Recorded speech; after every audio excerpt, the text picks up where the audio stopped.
এই south east এশিয়ার lowest GDP পার্সেন্টেজে শিক্ষায় বরাদ্দ দেওয়া হতো 1.69% অফ জিডিপি, যেটা লাস্ট ইয়ার এবং তার প্রিভিয়াস ইয়ারও সেটা ছিল, ফেসি সরকারের সময় ছিল।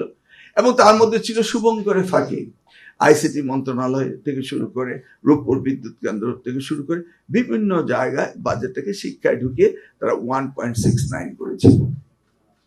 এবার মাননীয় প্রধানমন্ত্রী ঘোষণা দিয়েছেন পর্যায়ক্রমে তিনি 5% পর্যন্ত উন্নত করবেন। Can you imagine 5%? এবং নির্বাচনী ইশতেহার তিনি ঘোষণা করেছেন। এখন আমি আমার সচিব মহোদয় আমরা বসলাম যে 5% কোথায়, কিভাবে বাজেট করব? একসাথে অনেকদিন না খেয়ে থাকলে হঠাৎ করে বেশি খাবার দিলে খাওয়া যায় না। তো আমরা কিন্তু কোনো অবস্থাতে অ্যাকোমোডেট করতে পারছিলাম না যে কিভাবে আমরা 5 থেকে 2 থেকে মানে 1.3 বেসিক্যালি 1.39 তারা দিত, সেখান থেকে 5-এ যাব। 1.39 তারা পিওরলি এডুকেশনের বাজেট দিত। লাস্ট গভর্নমেন্ট তা করেছে, নিয়ারলি 87,000 crore টাকা দিয়েছে লাস্ট ইন্টারিম গভর্নমেন্টও। তো আমরা অনেক ভেবে চিন্তে বাজেট করলাম অ্যাবসলিউটলি শিক্ষা মন্ত্রণালয়ের জন্য। সেই 87,000 crore আমরা নিয়ে আসলাম 136,000 crore টাকা, এক্স্যাক্টলি 2% অফ জিডিপি। আমরা এর চেয়ে বেশি এই মুহূর্তে পারি নাই কিভাবে আমরা প্রোগ্রাম প্রকিউর করব সেই জন্য, এবং টাকা ফেরত যেতে পারে।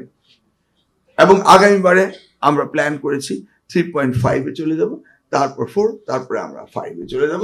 এইভাবে বাজেট ক্রমান্বয়ে আমরা নিয়ে যাব সামনের দিকে। এই যে উনি বাজেট দিবেন, this budget must be worthy, এটাকে আমাদের কার্যকর করতে হবে। এভরি নিকেল অ্যান্ড ডাইম যে আমরা স্পেন্ড করব সেটা আমাদের রিটার্ন পেতে হবে। That return from this the dean award পেল তারা তাদের নিজ নিজ প্রতিষ্ঠানে যাবে, সেখানে তারা নতুন জাতি গঠন করার জন্য, কমিউনিটিকে সার্ভিস করার জন্য, বাংলাদেশকে আগামী বাংলাদেশ তৈরি করার জন্য, রিবিল্ড দ্য নেশন তাদের করতে হবে। যারা আজকে অ্যাওয়ার্ড পেয়েছে, that's their duty to give the leadership the community. তো আমরা আশা করব যারা আগামী দিন লিডারশিপ দিবে তাদের মধ্যে এই এনথুজিয়াজম থাকতে হবে যে আমরাই গড়ব আমাদের বাংলাদেশকে। কিছুক্ষণ আগে হামিদ এসে আমাকে বললো, কোন স্কুলে গিয়েছিলে? লালবাগ স্কুলে গিয়েছিল। আজকে আমাদের মাননীয় প্রধানমন্ত্রী idea innovation showcase start up science fair, সেখানে সে গিয়েছিল। আমাকে গল্প করে বলতেছে যে মিলন ভাই কি দেখলাম, আমাদের ছেলেরা কত প্রতিভাবান, সে আমাকে এক্সপ্লেইন করছিল।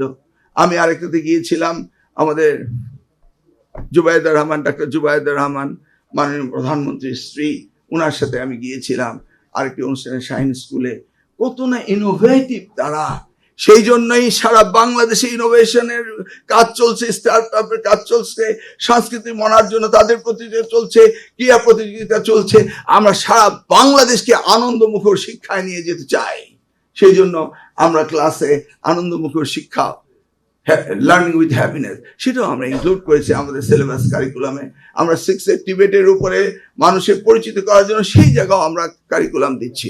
তার মানে কি, সামনের বাংলাদেশ কি হবে সেই কাজ, সেই দায়িত্ব আমরা এগিয়ে নিয়ে যাচ্ছি, এবং সেইটা করার আপনারাই হলেন সেই দায়িত্বে থাকার, তাই না? সেই জন্য আবারও সকলকে বলবো যে আপনারা শিক্ষাকে গুরুত্ব দিয়ে সমাজ গঠন করুন।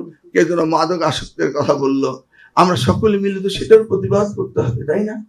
সেই দিন আসবে যেদিন এই জনাব তারেক রহমানের নেতৃত্বে আমরা আগামী বাংলাদেশ গড়ে তুলব।